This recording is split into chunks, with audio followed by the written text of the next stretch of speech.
If you're on DTC Twitter, you've probably seen some tweets from Clayton Chambers, this guest on the Ecommerce file, or some of the members of the founding team of Elliot. Elliot makes it super easy to launch an omni-channel store, and we had a great time just kind of talking about the future of e-commerce, future of customer support in general. So there's not necessarily a tactile takeaway in this episode of the Ecommerce Swipe File, which I know is our hook, but I really enjoyed this episode talking about what the next 12 to 18 months will look like. Now, we filmed this before COVID-19 and coronavirus in person, which obviously we're not doing anymore, but it's been really interesting to compare what we said could happen with the future of e-commerce to what's been really accelerated through the unfortunate events of COVID-19, as we see a lot more brick and mortar stores and stores that have traditionally been offline or omni-channel focus exclusively online. So I hope you enjoy this episode of the Ecommerce Swipe File, where we take a look at the future.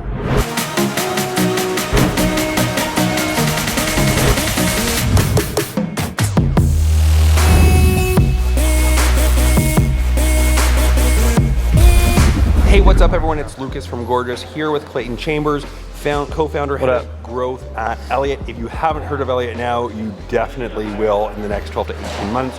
Really taking online commerce, online shopping, or what's it called? E-commerce, I guess I should know. E-commerce, unified commerce. Unified commerce to the next level for anyone. But Clayton's also been an e-commerce vet. So Clayton, what's your tactical e-commerce tip for the Ecommerce Swipe File? I would say focus on building an audience before you focus on building a product.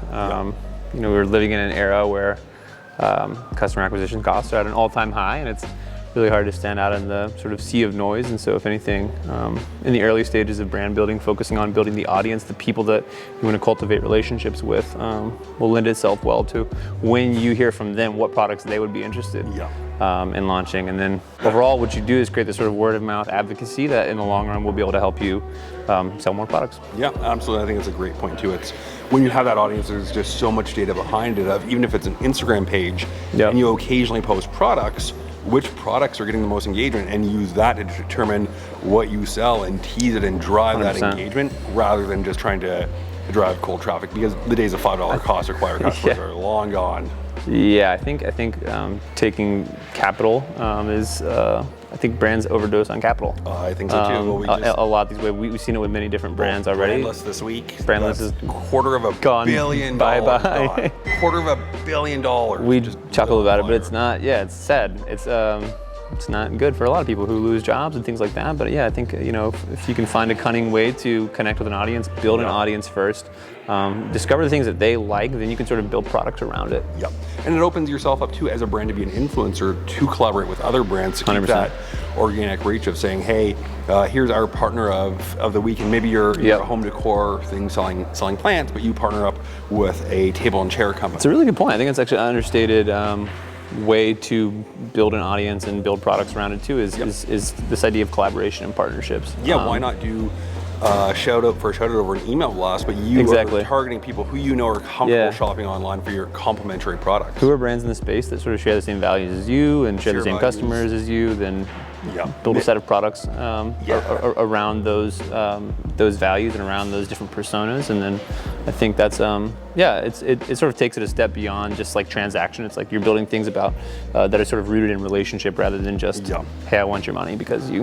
And again, using the data, if you're, say, a female founded brand and you can view the people who viewed your About Us page and really read that story, 100%. Do a shout out or an email to those people featuring another female founded brand, and it's sharing those values that you know your customers will also like. Nailed it. Awesome. Well, on that note, make sure you like this video, 5-star review on Apple Podcasts, share it with your mother-in-law. And your father-in-law. Thank you so much for watching this episode of the Ecom Swipe File. If you enjoyed it, it would mean the world to me if you let me know with a comment below or a 5-star review on Apple Podcasts. Let me know what you think the future has in store. Either drop a comment, shoot me an email, find me on Twitter. Thanks so much for watching. Thanks so much for listening. Don't forget to share this episode of the Ecom Swipe File with your mother-in-law.